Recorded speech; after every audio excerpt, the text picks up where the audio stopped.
प्रतिरक्षा एवं रक्त समूह में नेक्स्ट हम पढ़ेंगे रुधिर वर्ग का आनुवांशिक महत्व।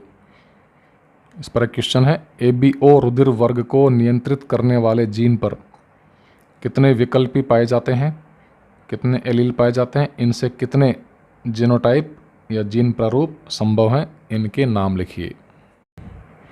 तो मनुष्य में रुधिर वर्गों का नियंत्रण एक जीन के 3 विकल्पी या एलील्स के द्वारा होता है।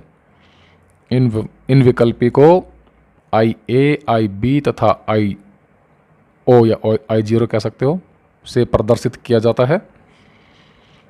इसलिए हमारे रुधिर तंत्र को ABO प्रकार का रुधिर तंत्र कहते हैं।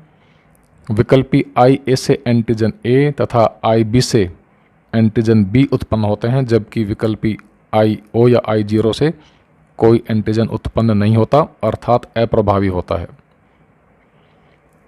तो विकल्पी IO अप्रभावी होता है।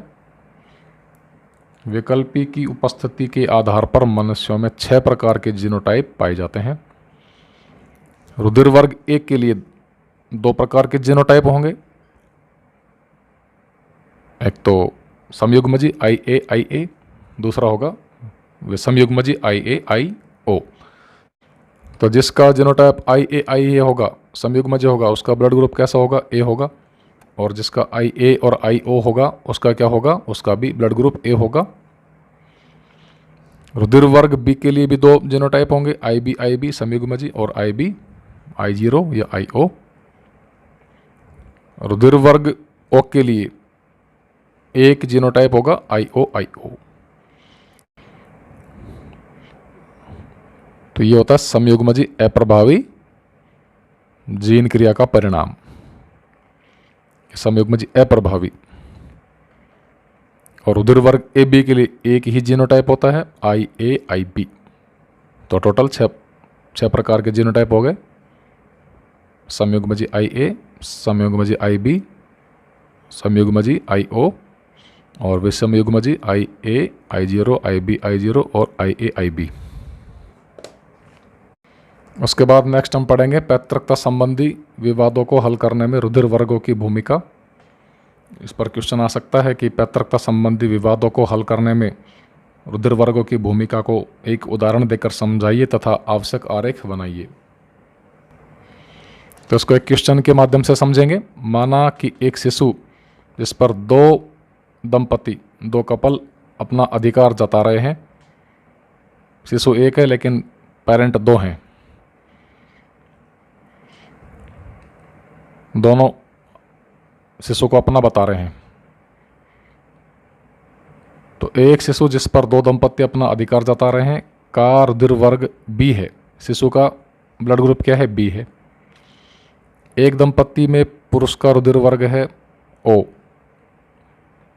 जीनोटाइप इसका I0 या IO, IO, और स्त्री का रुधिर वर्ग है AB, तो इसका जीनोटाइप IA, IB।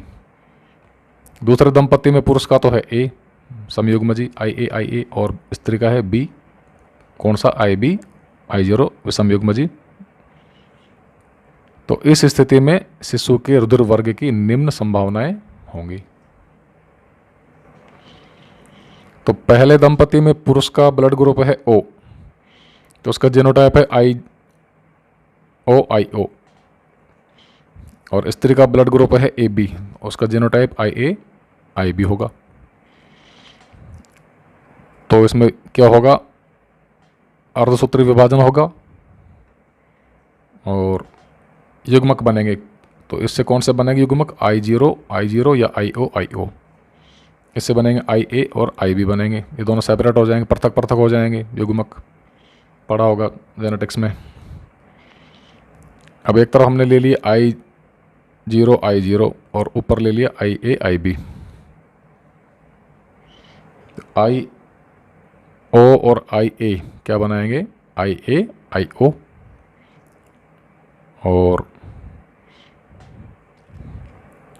IO और IB क्या बनाएंगे, IB, IO या IB, I0, और I0 और IA क्या बने, इनसे क्या बनेंगे, ये मिलकर क्या बनाएंगे, IA, I0, और I0 और IB क्या बनाएंगे, IB, I0।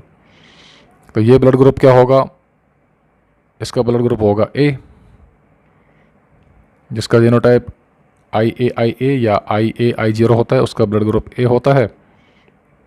तो ऐसे ही ये भी क्या है, ए है, और ये क्या है, बी, और ये क्या होगा, बी। तो दो तो क्या होंगे, ब्लड ग्रुप ए होंगे, और दो क्या होंगे, बी। और शिशु का ब्लड ग्रुप क्या है, बी है। तो पहले दंपति से ये संतानें हो सकती हैं, ए ब्लड ग्रुप वाली और बी ब्लड ग्रुप वाली। अब दूसरे कपल को देखते हैं। दूसरे कपल में पुरुष का ब्लड ग्रुप है ए है, और उसका जीनोटाइप कैसा है, संयुग्मज प्रभावी IAIA। स्त्री का है IBI0। तो इनमें उसी प्रकार से अर्धसूत्री विभाजन के द्वारा युग्मक बनेंगे गुणसूत्रों से।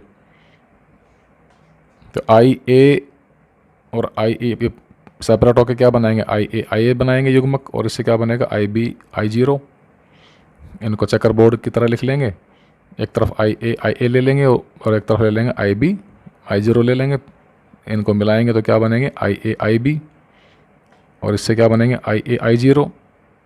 इससे क्या बनेंगे, IAIB, और इससे क्या बनेंगे, IAI0। तो ये ब्लड ग्रुप कौन सा होगा, AB होगा। ये कौन सा होगा, A होगा।